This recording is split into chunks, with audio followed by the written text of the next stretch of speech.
I can think of two ways to counter noise. The first one is with silence, and the second one is with music.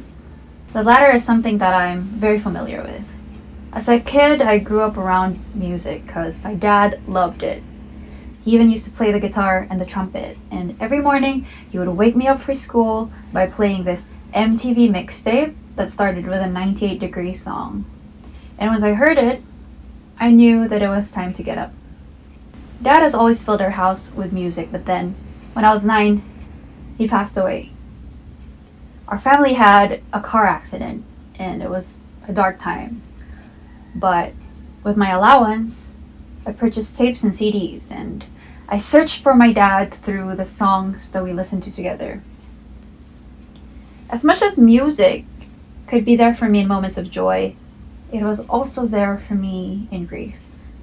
My dad left behind his guitar, and since nobody was using it, I thought, that's gonna be mine. I saw music as my dad's legacy, so I taught myself how to play. And I also really loved writing my own stories. And again, I thought, guitar, writing, maybe I could write a song. I mean, it can't be that hard, right? Well, at 13, my songwriting was just not very good. But it became an outlet for all of my teenage angst. A way for me to converse with my past in my present. For every experience that I couldn't mentally process, I would write a song out of that.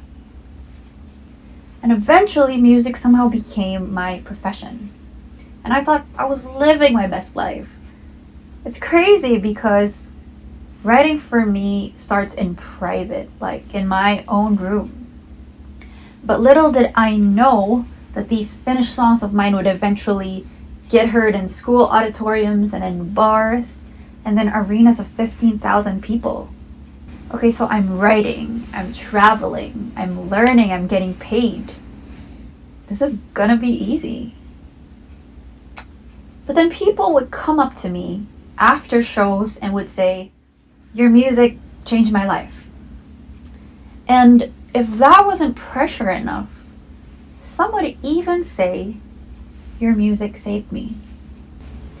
If you hear the word saved often enough, the meaning of it becomes a bit hard to grasp. Like, what do you mean my music saved you? I'm just singing a bunch of words, right? I thought I was just having fun. But it turns out that making music was actually a responsibility. I mean, who knew, right? This fact hit me hard when I performed this gig and a girl came up to me. I even remember her name, and she said, I just came from the hospital. My brother is very sick, but I asked someone else to watch him tonight so I could see your show. Then the next week, I saw her again.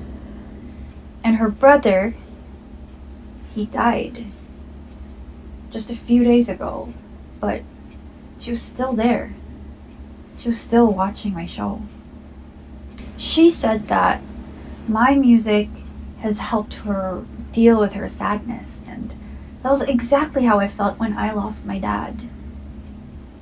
I just didn't know that something that I made could be a gift to somebody else.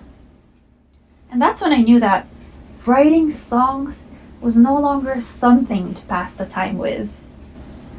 It's a valuable contribution. I wanted to show up for more people who might be in the middle of their personal crisis. And I wanted my music to matter to others the way that it mattered to me.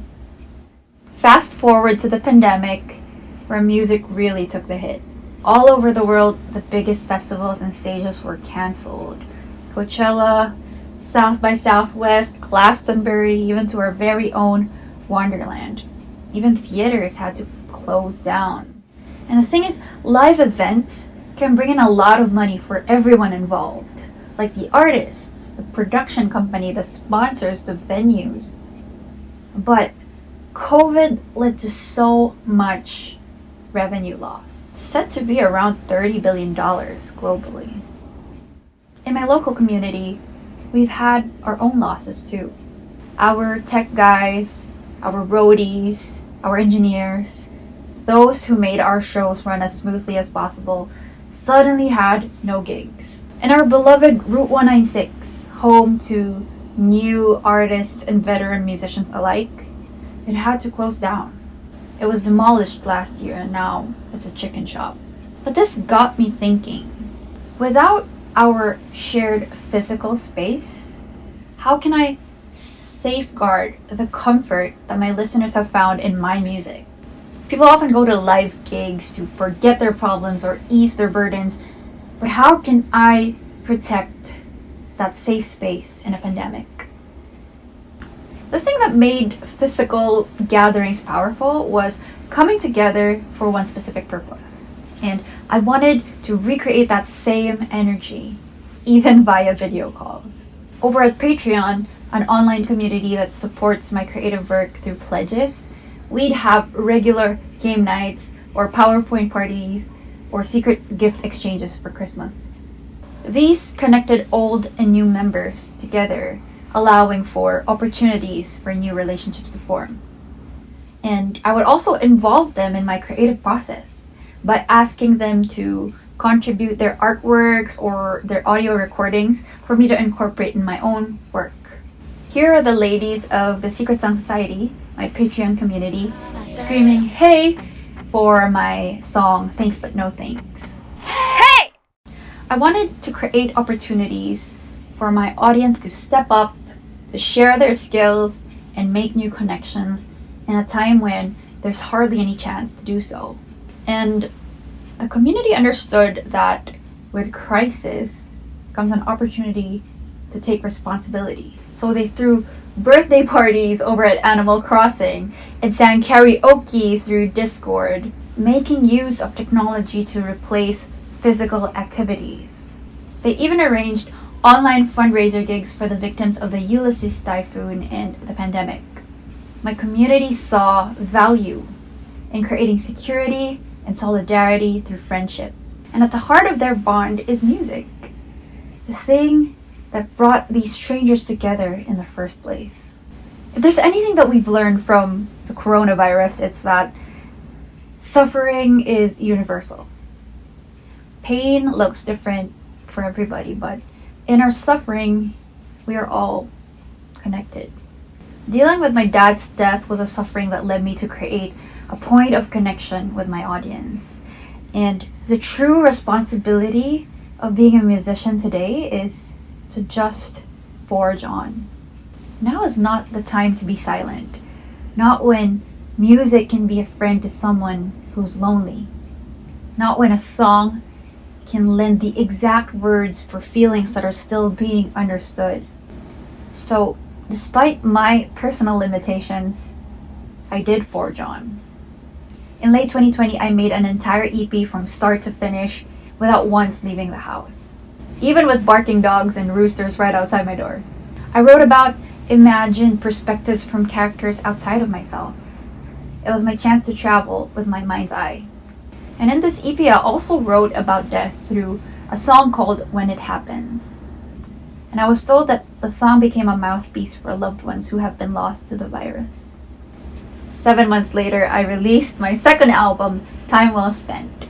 And even though I couldn't travel myself, my music somehow made it to Times Square, New York. After that, I got the chance to talk to a few frontliners via video call, and they said that they listened to my album to unwind after a long day at the hospital. And what an honor for me to be able to be with them at such a difficult time. With everything that has happened in the world, I had to ask myself, what is my role in this whole thing? Why should music matter now, when people are dying? When we need health workers and scientists and responsible leaders? Who am I to take up so much space when I have nothing to offer but my songs? But the thing is, music is a portal to memory. It's bandage for the wounded heart. It's an escape hatch when the fire inside your mind is burning everything to the ground. It's a friend who listens It's a secret code that writes your history. It's a shared touch point that turns strangers to comrades and partners bonded for life.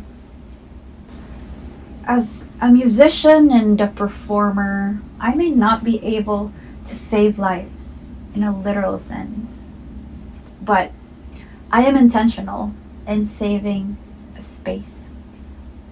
When I make music, I am saving the seat right next to me, and it's for you to take if you need it.